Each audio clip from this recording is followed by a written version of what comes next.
For Dr. Horrible's video blog musical, I thought it was interesting that by the end of the play, when Penny is dying, she tells Dr. Horrible that it's all right and that Captain Hammer is going to save them all. And ironically, Captain Hammer has already left the building and he's still not in the room with Penny. And I think this shows how superficial Captain Hammer was with his relationship, um, just leaving her there.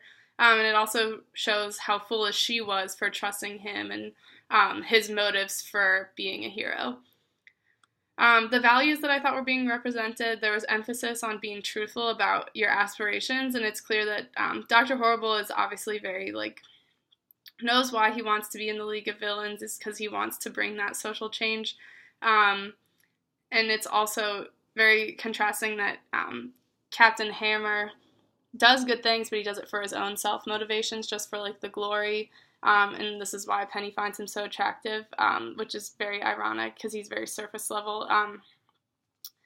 And then the difference between good and evil is also highlighted in this musical, and because while Dr. Horrible is pursuing a career in being a villain, he wants to bring social change, which he believed would be good for the broken social system, and this makes him a very complex character.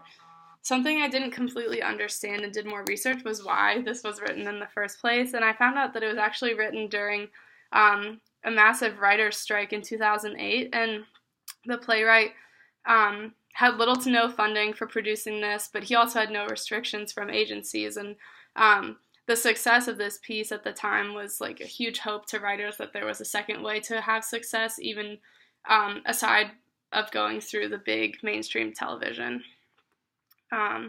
The politics in this play, like I said, by incorporating Captain Hammer, the playwright is suggesting that people that we idolize might not actually care for the people that they are serving. So I think while he is still doing good, he doesn't really have his citizens in mind. While he's doing it, he has himself in mind. And I think this reaffirms what some citizens in the U.S. think about politicians in today's society, that they are just self-serving.